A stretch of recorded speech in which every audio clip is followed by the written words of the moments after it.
All right, we're back another Saturday on our Black Media Network, and we got our two co-hosts, and we have our other co-host that I think she was in Alaska and she just came back, and so welcome back, Miss Newbie.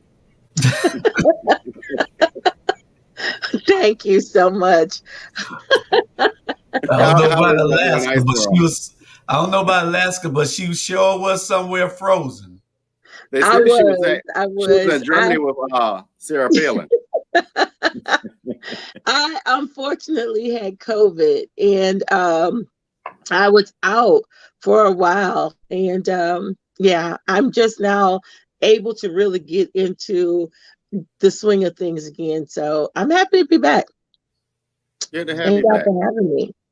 And what's going on in Port Wentworth, Julius? Everything is still the same. Ain't nothing changed. We trying to Oh make it wow. do what it do out this way. Okay. All right. But I think Sabrina, we got two topics today, but the headline, I guess, we'll talk about later if y'all want. But looking at specifically community growth and using Chatham County as an example, you're right next door to in a neighboring county, so we'd love to hear that. But I know Hmm. Julie shared another topic you want to share as well today. Who? What's your second one? Are you muted? Who wanted to share a second topic? I thought you had a second topic. That's Oh, okay, Sabrina's well, topic. oh, That's well, Sabrina's Sabrina, second please share topic. your topic. Let's start with that. Um, I thought we should talk about economics, and Okay. how economic plays a role in politics and why that's so important to the community, especially Southern Georgia, and to the African American community. Yeah, yeah. You know, I think that's a conversation that should happen every week. yeah. We'll start it off. I mean, what's in your mind? Kind of what prompted that, or what's your thoughts behind it? Well, what prompted that is everything, and from the elections to the lack that we are currently experiencing from COVID to monkeypox to everything. It's all kind of like a one big bowl of gumbo that's affected us in such a way.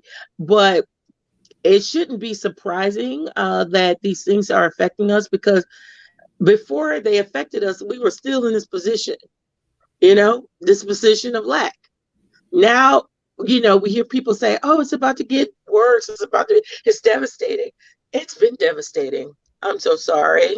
It's been devastating to the Black community. It's been devastating to poor people. It's been devastating to people who are taking money to pay Paul. It has just been devastating. So how do we move around that? How do we get around those things? And how do we begin to get to a better place of where we're not having this conversation 5 years down the road? Yeah, no, I get what you're saying. I think what jumped kind of a thought that went through my head is when you said that we, as a community, our community has been in a deficiency stage from kind of the beginning, and I agree with you wholeheartedly. I think back years ago when slavery was a thing and how oppression has crafted and really shaped the African American community, unfortunately, to the point now where you fast forward a few decades later than that, and you have our people who are going to school with less than, using handed down books, so forth and so on. To now we get to the modern era, and we have some who think they made it right, but then we Right. have those of us who just really, for whatever reason, systematically are and still at the same disadvantage stage.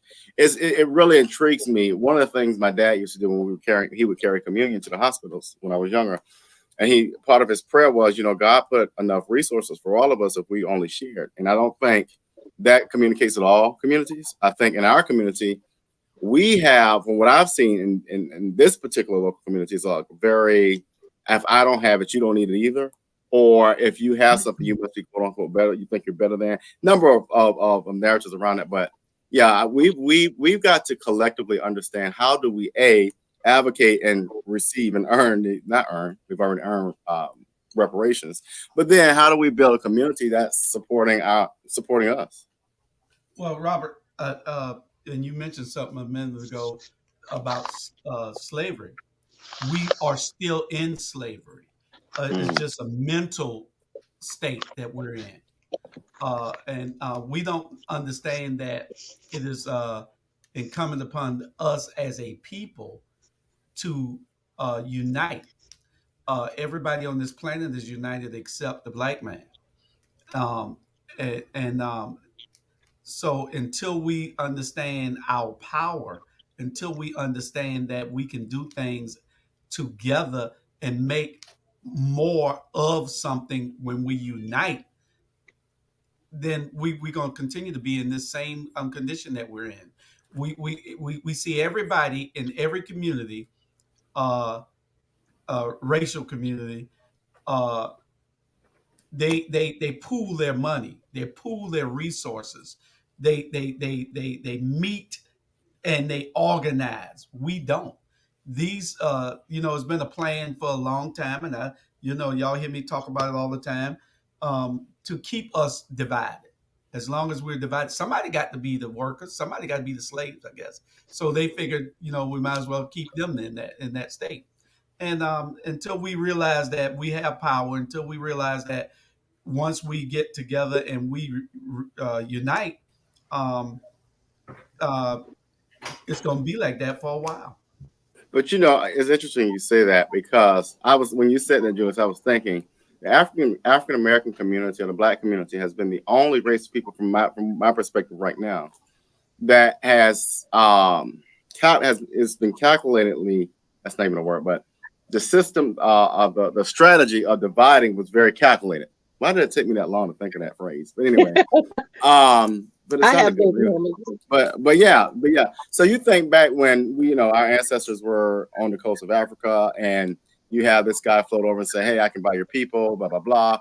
That right there, that in itself was a calculated move. And then you come over here now, we're in a modern day age where we think we have young people who don't understand the real seriousness of killing one another. And you don't really see that in some other communities. You look at one of my favorite cultures is the Native culture, and how collectively they haven't even overcome trauma, but the resiliency and community that they still build, even though there are challenges within the community. There are elders and youth or whoever going through issues, and they rally around that. I don't know how we get back to that, but we've got to figure that out, because the Black community is the only community that I can see that has been divided on purpose and has not figured out how do we resolve that and move beyond. You make a valid point, RGB, but I just want to remind you that originally we had in the Native American culture something called eye for an eye. You take one out of my people, I'm taking somebody from yours. Mm-hmm. But after, basically genocide of an entire race of people, that required people to come together and become peaceful. But originally, it wasn't so peaceful even before colonization happened in the U.S. Not to negate what you said, but just no. I'm glad you had that. Yeah. Well, Sabrina? I think right now we have there are Native American representatives, social representatives, and community influencers that are urging the Black community to, culminate with them to get our message across. But here's the thing: let's stay where we are. Let's stay where we are with the Black community. First of all, before we begin to have these conversations about what can we do, we know what we need to do. I mean, we do. We can't say we don't, because we do. We know we want better. We know that we want a better life. We want better jobs. We want equity. We want, do we want equality? That's another topic for another day. But if we have equity, we can really do things within our community. So let's take equity, that piece right there. If we take equity and we give everyone hey, honey, come on. If we give everyone my granddaughter just came in, she wants to be on camera. It's just like, what are you doing? You look at Julia's face. Give me that eye look. Yeah, she's like basically. I'm trying to tell you now. You want him out in Liberty County now. I'm just you know. We're gonna have a kids show where everybody can bring their kids on and He's sliding on another note. This is my granddaughter I don't care. Chastity, and I want to just say what I'm sharing with my grandchildren. You know, a big part of what I do is for my grandchildren. I want them to see me in action. I want them to see that I am putting things in place for them.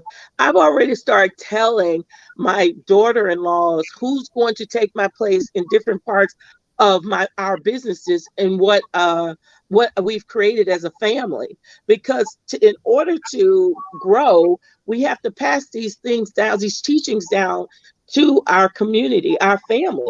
So this is my granddaughter, and she's very strong personality, and she's going to be taking over something, and in the family, we just don't know what yet. But I have my daughter-in-laws; they're all in place to take over a facet of our company. We have one that's in politics, grooming for politics. We have one that's a business mind, and we have one that is into, cooking and into the Creole culture and different things like that. So it's important to pass those lessons down. But let's go back to equity. If we take a little piece of equity and give it to the community, to the Black community, and I ask each of you, what would you do with your piece of equity? What would you say? True, that's a big one. Y'all start first. Y'all wrote that thing down like it's a test question too. Look at them; they really think. Oh no, it's a mess. I first want to define what equity is for some people that are like, well, I've heard this word. I don't know what it is. So equity is defined as the quality of being fair and impartial is the first definition, and 2, the value of the shares issued by a company. I think we're going with the first definition. Yes. Okay. So if we have equity, then we truthfully have equality. But that part, the monetary part of equity, is the big piece, because so many of us, and I say us because I'm an African American woman, and I don't even want to say I'm an African American woman. This may upset some people. I'm a Black woman. I'm not subclass. I'm an American. But none of us are subclass. I was born here. My ancestry is from Africa. So yeah, let's just go with that. Okay. So why should I not be given equal parts to my fellow Americans? Native Americans were able to accumulate land. They were able to structure policies that were able to help them. They were able to culminate and basically bring people to the table that will represent their best interests. Every other group of people in America has been able to do this. So why hasn't the Black community? Well, but I'm actually a question. You know what? 2 parts to that. Oh Lord, him and this music, Jesus. I would say, wow, what would I do with that? I think some people would say what you're talking about is socialism, which I think is a good thing. Somebody's gonna use that quote one day. But I think at the end of the day, you think about all the money is on this earth, all the resources on this earth, and that 1%, for example, in the United States, 1% of a group of people own the mass majority of resources financially. That's crazy. And it blows my mind, even when I think about that part and the question you presented, and that we're sending millions of dollars across to the Ukraine. And I love Ukraine. That's wonderful. We got folk around here hungry, don't have a house. That's crazy to me. And so I don't even think our own government, our own leaders understand the question you presented. But part 2 of what you said too, I wanted to share. I think what you talked about earlier with generational wealth, generational planning is a first step for the community. I think families need to do more of that. The reason I thought about it some years ago is because I have an uncle who thinks like that. And when you don't have children like myself, you got to figure out, well, where are things going to go? And a big part of our family is certain things need to remain in the family. It's just a thing. Right. So I think we start there. I think that would be a great part of the community trying to have that step forward to being more cohesive. Well, also, we don't think in generational wealth terms as Black people. We don't. The thing is, we have to start thinking like that. There is no generational wealth for us to pass down unless you're super rich right now, and we don't plan to do that. And the thing is to have a plan. Everything that I do is a plan that I know that I'm not going to be here long. Right. If I'm here another 40 years, I kiss the ground. Right. You know, I'll make it to 60. You know, I was like, wait, y'all can't count. So y'all went to they didn't catch it either. I was like, all y'all went okay. to field high schools. Anyway, I'm only 20. So if I make it another 40 years, then that's great. But my kids and grandkids can have something to leave, and that's something to live off of. And that's what other races do. They leave that for their kids. But see, they have us brainwashed that it's all about us and it's all about now. And we have to understand that it's not about now. We do what we can in this present world, in our present tense, so that we can leave something for the future of our legacy. We can leave a legacy for our future that's behind us. Everything I do is for my grandkids. I know, everything that I do, I know that I got to leave it to somebody. Right. Yeah. Let me present this, Sabrina, because it's, do you all feel, and this is from multiple communities of color, but particular African-American culture, do you think faith and religion have impacted the community in a detrimental way? And I say that because I had a chance a few years ago to go to some colleagues over in Muslim majority countries. And the one thing I will tell you about Islam is it's a very group. Go to the Quran. What does the Quran say about this communal type of living? So it's not individualistic like we do in the United States. It's not what about I want. It's about what does the Quran say? What does how will this impact the community? Do you think, going back to slavery, that the faith and the religion that we were taught has been a detriment to the community? I'm going to address this first. When I first went to college 2 years ago, when I was only 16, I'm going to pull off a all right. No, when I first went to college, which was Grambling State University, I was first introduced to Black history and what it really was, what it really meant. At the time, as a Southern Baptist young Black woman, I had no clue what these folks were talking about. I thought they were crazy. They were making up these extremes. And until, I evolved, I grew, I aged, I became aware. And I don't want to use the term woke because I think people have taken that and made that a negative. But I became conscious of what our history is. And I do believe that the Black church served a purpose at the beginning, because that was the place of resource, information, secret meetings. That was a place of resource for us, we needed that at the time. However, do I believe that it has impeded our growth? I do believe it in a lot of ways, because, one of the things that I love, one of the phrases I love most is from Fannie Lou Hamer, where she says, you can pray until you faint, but until you get up and move your feet, God ain't gonna do nothing about it. Okay? So one of the things that I do believe in prayer, but I believe in faith and work.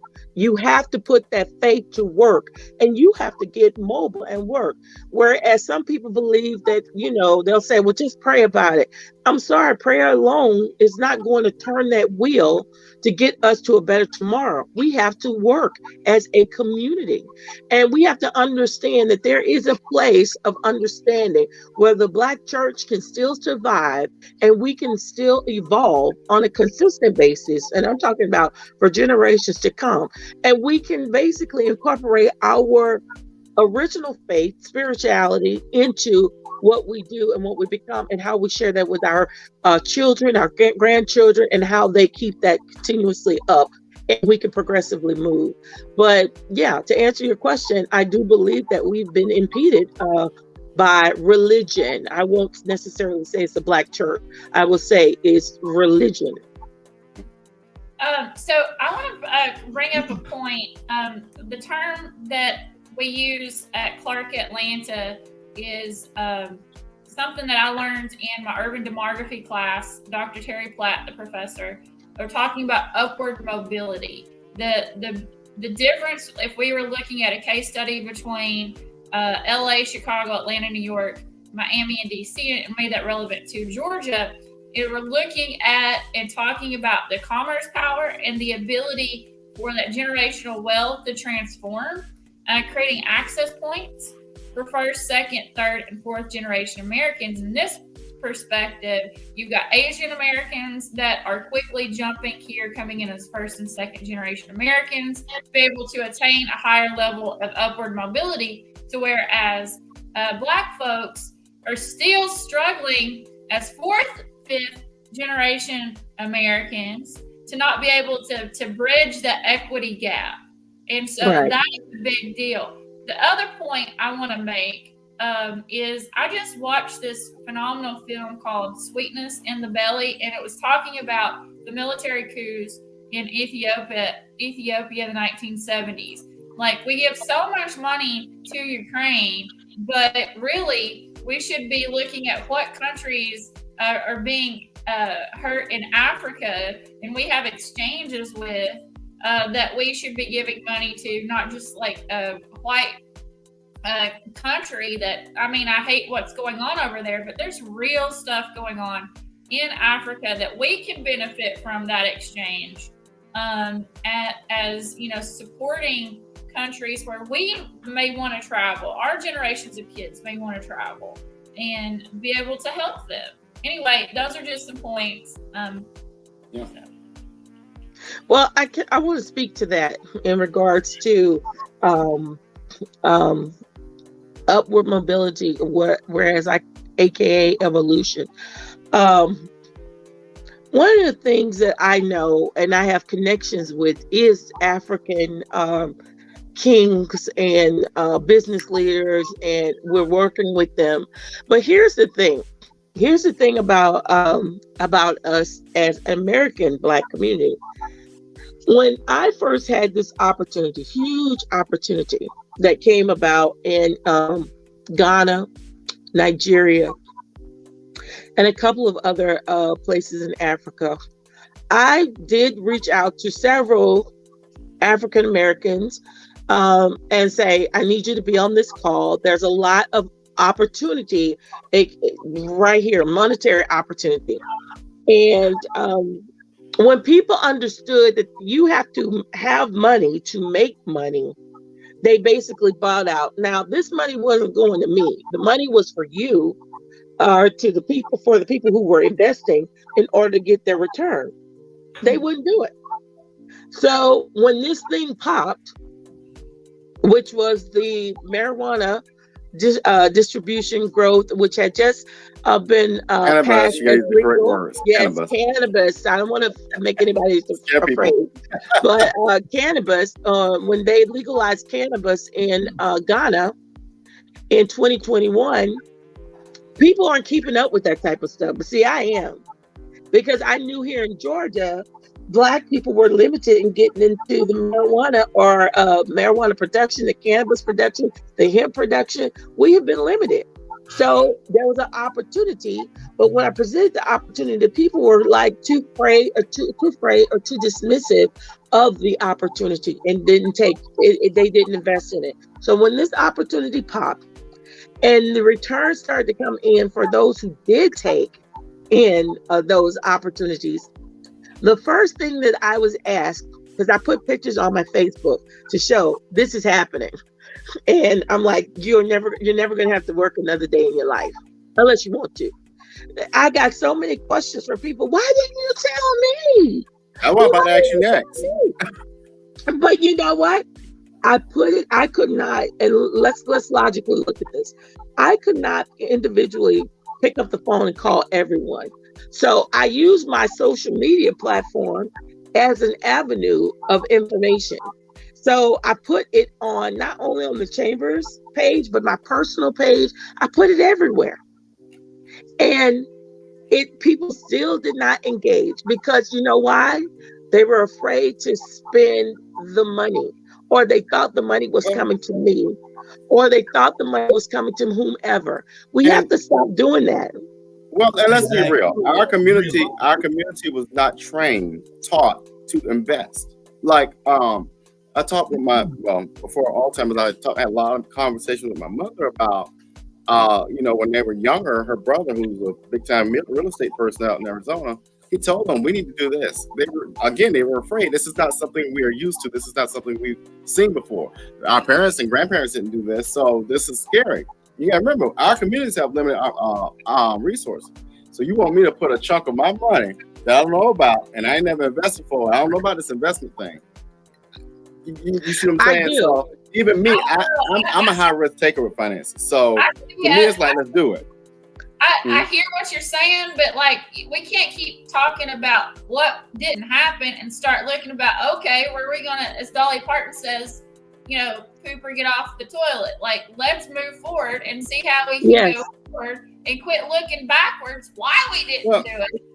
Let's No, I agree. do the damn thing.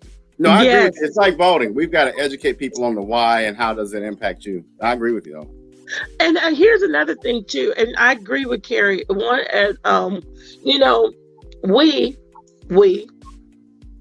we tend to make up excuses as to why we don't engage. Oh, it's because of this. Oh, it's because of that.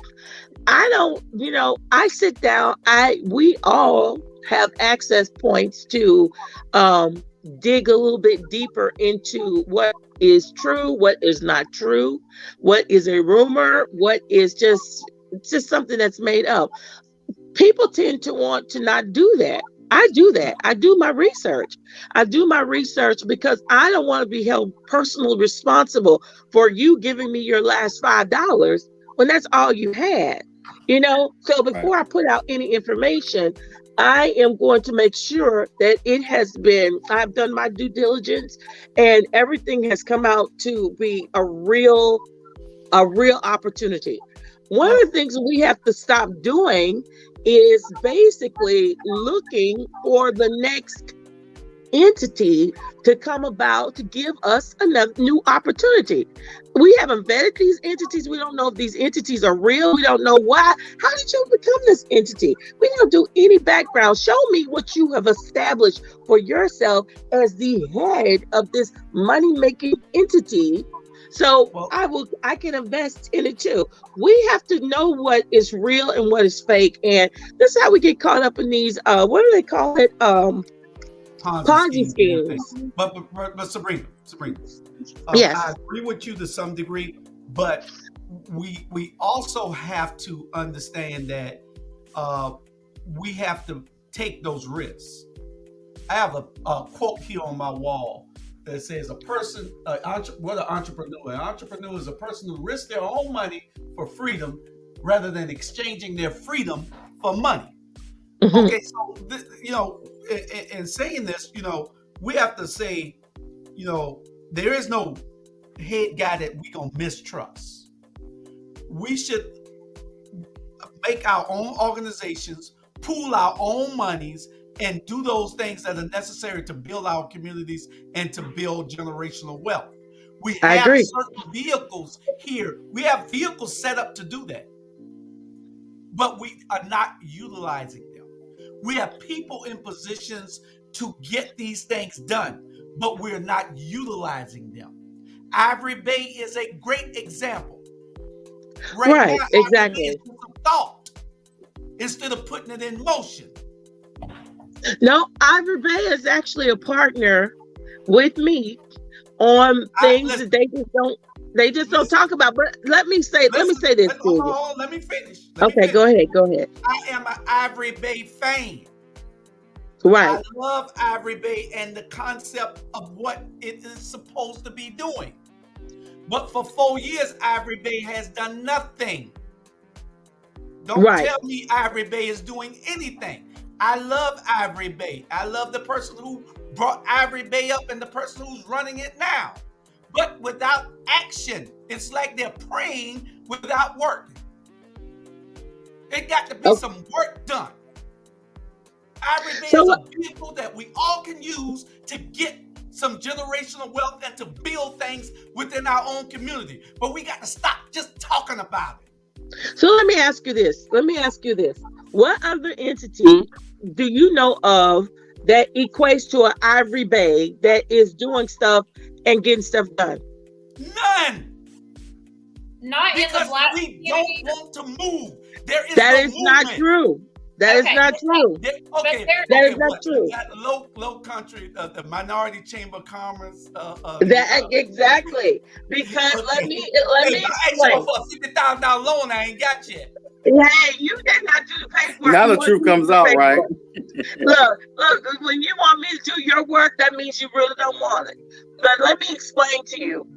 That is not true. It took me when I first started, and I have to say this because I need people to understand, for Black entities, it is extremely hard to get the Black community to buy and trust into it, because what they know to be a viable thing, if that's such a word for this particular subject, they trust that thing. And that thing is not viable. It's not real. It does nothing to help them. So meanwhile, I'm consistent. Just because it's not being shared, and that's one of the things that I did pull away from sharing so much on social media, because one of the things that happens is we have copycats. It's like we have, if there's a murder, there's a copycat.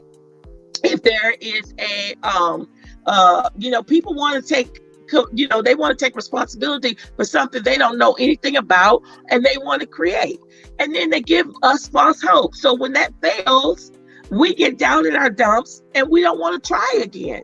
We can't afford that anymore.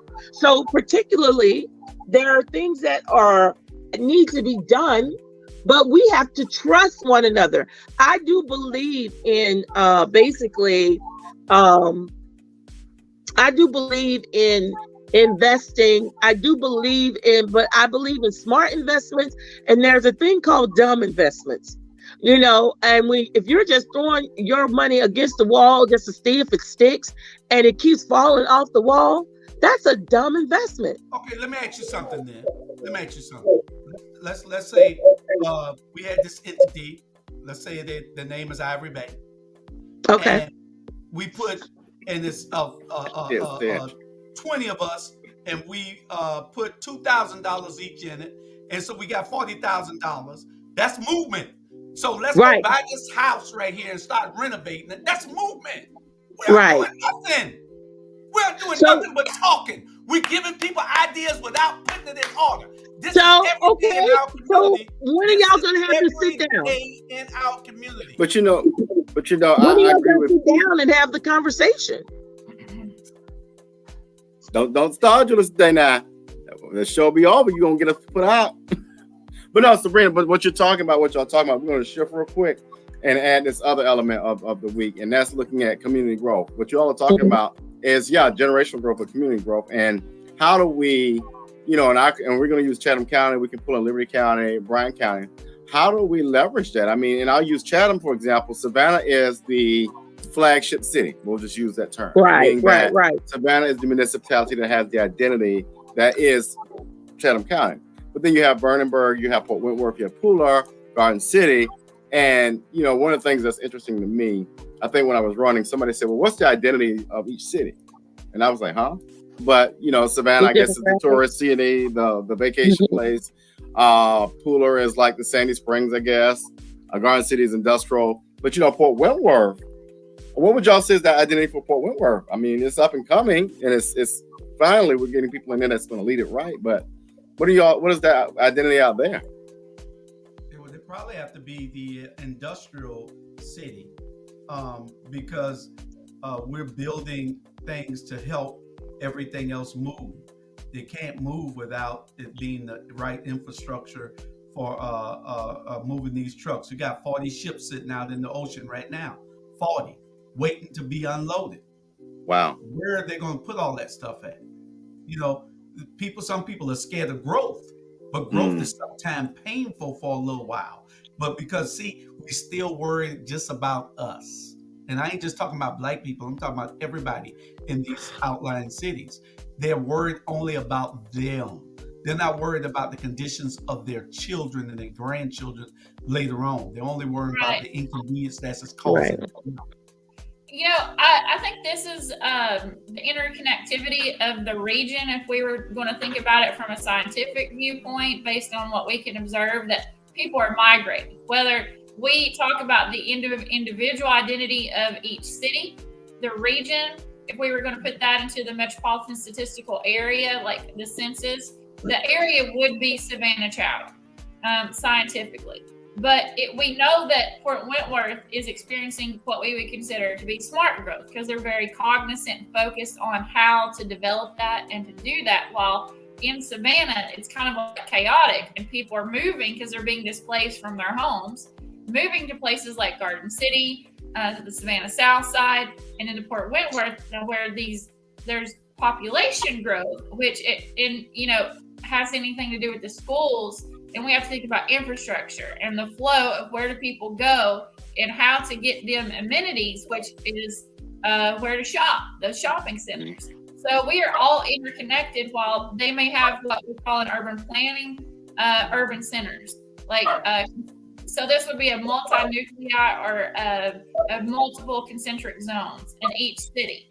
So we might have an identity, but right now we know what's going on in Savannah, where there's a lot of so-called smart growth from developers. It's not coming from a community standpoint to where it's helping the community. People are being displaced. So people are having to move, which now requires the cities to think about that. And at the forefront, I would say that places like Fort Wentworth and Richmond Hill are thinking about that, because they're growing so fast. This is happening. Okay, it's smart growth, but is it smart growth for the Black community? So can Black communities just start up an industry? I mean, how are they going to get the funds to do that? You're talking about how do we come together to build something?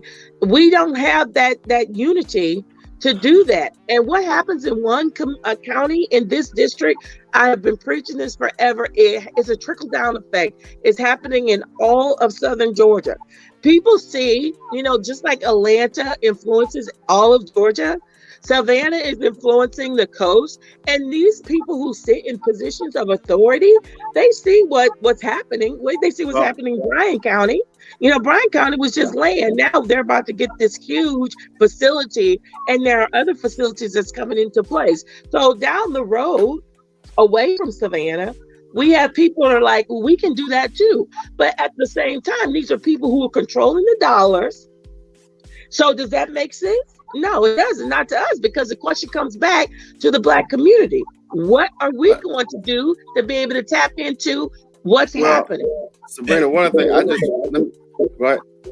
Sabrina, and Carrie, if you don't build it, then let's take Port Wentworth, for instance. Right.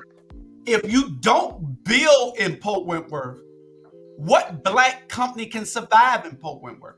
If you don't have the traffic for them to have coming down the highway so they can come into your restaurant, so they can come into your store, how can you survive? So you must build. You got to build in order to have those people to patronize your businesses. And I agree. There's nobody being displaced. If you have land that are just sitting there, see what we have is sometimes you have older people who don't want to spend that other 15 minutes in traffic. They don't want to go through that construction phase. Right. So, and that's what the whole problem is. But this is growth. Growth sometimes is painful for a little bit. It's uncomfortable for a minute. So you have to be able to say, what does the future hold for my kids and my grandkids? This is what the growth is going to provide for them later on. And that's where you have to be able to, there are people that you're never going to penetrate the minds of when it comes down to building for the future. They're just going to focus on now what they can get out of it, But in the meantime, we still have to have that equity to be able to create an industry that's going to help these families down the road. And where does the equity come from? So in most places, they're not creating instruments that are going to help, that are going to be tools to help build these, or help the Black community build these said industries, because there's a fear that somebody's going to get a little bit more than what I have. So we have to understand, we just got to build what we need to build, and we have to be able to work as a unit to do that. Well, I just wrote an article. Let me share this. Let me share this real quick. I just wrote an article. Now, it talks about the other prong of what Julius was talking about. We've got to, as a community, invest in education. And what I mean by invest in it, when parent-teacher conference comes up, when the PTA, we've got to engage with the children in the school system and not use the school system as a babysitting place. It's not that. One of the things we talk about building, and so where's the labor going to come from? If we got a community full of high school dropouts, then we don't have a community prepared to take on that labor role, right? So when you build different stores, warehouses, what have you, we've got to train the laborers, right? So we've got to invest early in the educational process. The other part of it is, what about the mid-managers and upper managers? That's what we've got to start being taken seriously. And I mean, when I was younger, I didn't take the educational space serious at all. But the more you look at the link between education, labor, and economic development, it's a huge prong of the prong to what Julius was talking about earlier. All these things are great, but I'm going to bring up a very controversial topic because this is an issue. It's the culture of why people are not doing it. They have to be able to trust each other. And one of my fellow grads from Savannah State brings this point up all the time first. Why is the Black community not investing in the Black community and people fighting each other and bringing up negative stereotypes embraced by white folks who use now pseudo terms or racially blind terms like tribalism? You know, the Black community's tribal. No, it's not. Every community has that element, right? It's not just one or the other. Like, I think that he makes a good point that if Jewish folks can do it, why can't Black folks learn to trust each other? We can. I mean, this isn't impossible. This isn't an impossibility. Here's what and this is what's worked for me. I can only tell you what's worked for me, and I'm a product of my work. So, one of the things that I do is basically I look at what's the most important. And for me, what was the most important was, education was the most important because of my mom, just pushing, we're going to school, whether you like it or not. But the understanding of where my place and where my livelihood was going to come from really was based off of me working for someone for the rest of my life. I didn't want that. And my spirit literally fought back. It was rebellious against that, because when you're working for someone for the rest of your life, you don't really have a say in what you can achieve unless you're saving all of your money and you're putting it into an investment that may be a smart or a dumb move. So what I did is I just took my money and I decided I'm going to put it in this. And because in 5 years, I gave myself a timeline. This is where I wanted to be. It worked. It worked for me. It can work for everybody, but we have to stop. We have to find what's the most important thing. What is the most important thing? Education and equity. Those are the most important things. If we can get people to kind of stop leaning on the side of this happened and we can never get over that mental, and just kind of focus on building what we want to build, give ourselves a timeline, then to do that, then we can move some things. We can move some things as a unit, as a community. But right now, we're so focused on, excuse me, I don't like to have these conversations where we just keep introducing problems in our community. We already know what the problems are. How do we attack those problems? How do we attack those problems? That's the conversation I want to have. And I want to have that with people who are ready to hear some stuff that they may not be ready to hear, and build some stuff that they may not. I don't care if you have $1. Put that dollar in. If that's all you can give, no judgment here, because I understand that. But we have to be willing to commit to something. I don't want to have this conversation 5 years from now. And I want to share this. And Sabrina, that's all we've been having is conversations and meetings. I'm meeting out. Let's start putting some action together. All these I meetings, agree. no action. I'm an action person. I don't like to just talk. I don't like to just meet you just because we're gonna have lunch. No, let's see what we're gonna do after lunch. And the I thing is, agree. in our community, we meet and we don't meet no more. We have the idea, but there's no action. We have all these people wanting to be leaders and they're not leading. So that's the problem within our community, and we got to stop it. When I come up with an idea and I say, hey, let's sit down and meet, let's see what we can do about doing this here so we can be a team when we attack something or when we advocate for something. They come and then they don't show back up. Then they when it's time to let's pool our money, everybody's deaf then. So we got to stop crying. Those of us who want to do, we need to get together and do. That's just it. And that is absolutely true. I have to say this. I think it was maybe 8 years ago. I was invited to come to speak at the Dorchester in regards to economic development. When I walked into the building, it was a surreal moment for me. Simply because Dr. King had been there and that was his mantra, trying to move us from one position of lack to a position of betterment. And when I gave my presentation, excuse me, y'all, my voice is not 100% yet. But when I gave the presentation, it was literally like something hit me, because at the end I said, I think we were at the 50th anniversary of Dr. King's death. And that was like an anniversary date. I said, I find it so ironic that here we are 50 years later talking about the same thing that Dr. King was trying to do 50 years ago. I don't want to be here 50 years later. I don't want to be here 5 years later. We have an opportunity to do something now. And for those who don't want to give the money, everybody's not meant to go with you on the journey. I've learned that in business. Everybody's not meant to go with you on the journey, and they can't get mad at you about that. But I'm going to give you facts. Whether you like it, whether you love it, whether you hate it, that's up to you. And then based off of that, you've decided your fate. That's correct. Mm-hmm. That's correct. It's the opportunity. You're giving the It's person the opportunity to be involved and be engaged if they want to. And that's all it is. But we got to stop talking about it and start being about it. We got to stop saying, everybody, a smart wait till April or wait till March or February after everybody filed their taxes so they can't give you no excuses and say, okay, I don't have it. No, put that money in there so you can build something later on. We got to stop trusting each other. Like Carrie said, it's about trust. We don't trust nobody in this community.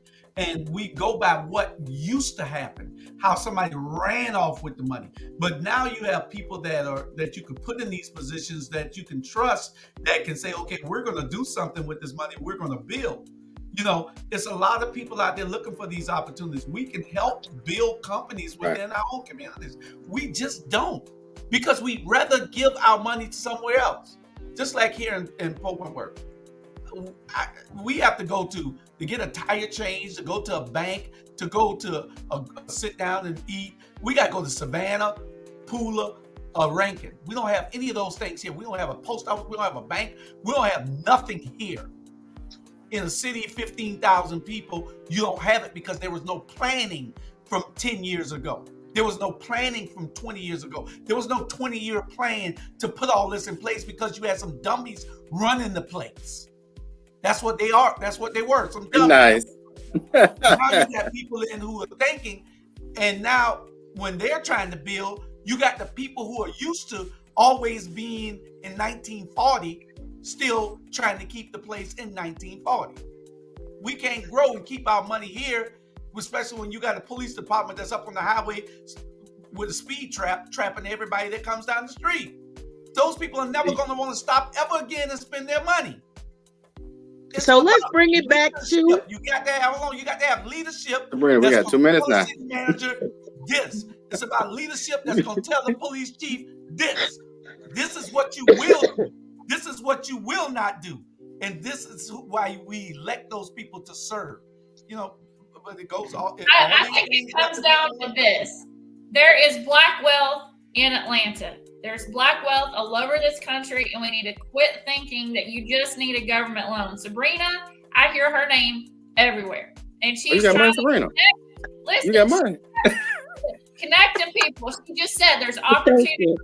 You got to be able to get them. Quit thinking that you need to go through the government, is what I'm hearing. Right. Yeah. So, and so y'all, say Sabrina, this, Robert? Sabrina, can we? Okay, this is gonna be your final thought. Hold on. So we're gonna come back next week, Sabrina. Sabrina, we need you next week. Carrie, CJ gonna show up. Sabrina, we're gonna do part 2 now.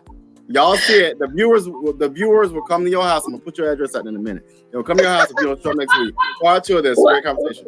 Closing comments will start with Sabrina. I want to say this, which is gonna lead us into part 2 next week. We as a Black community have to understand that politics and economics are two sides of the same coins. And if you want change, real change, if you want the equity, then you have to get involved in the political spectrum.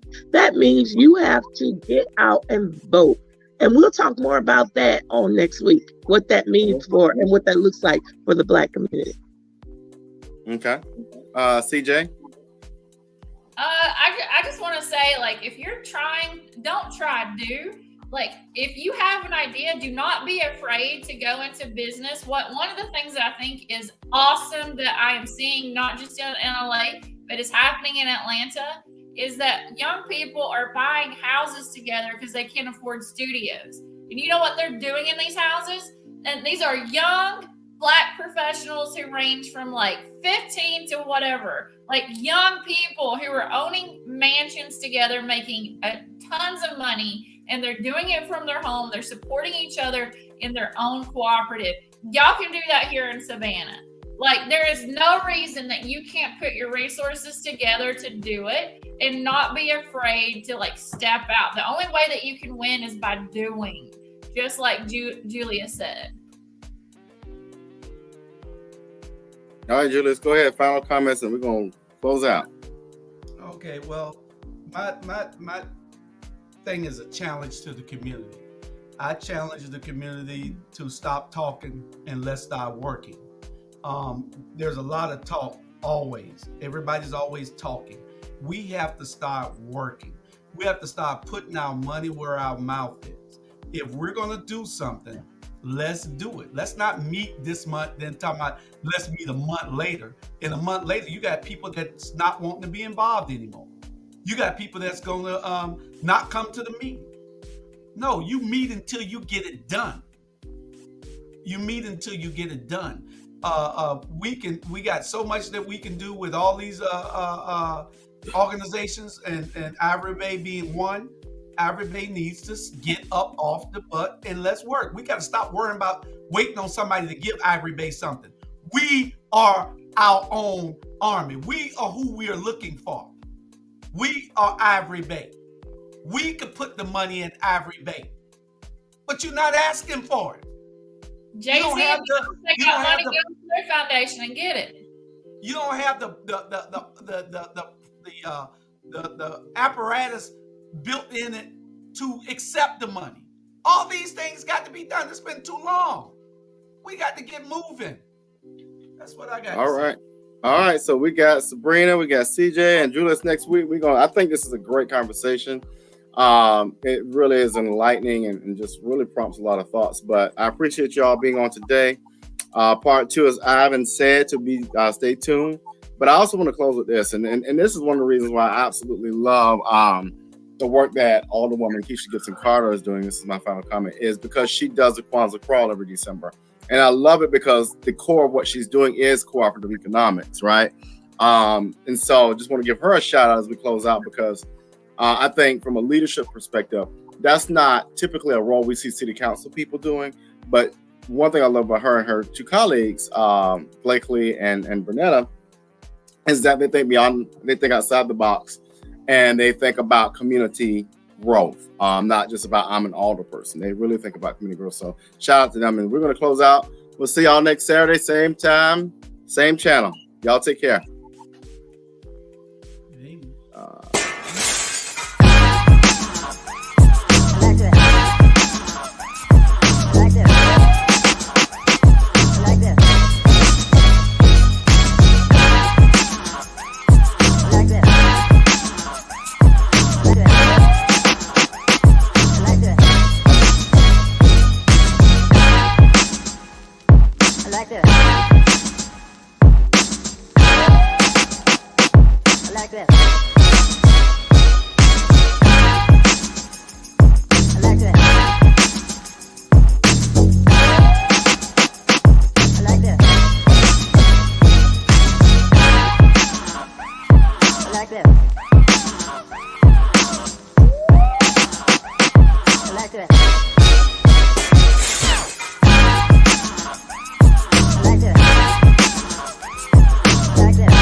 like that.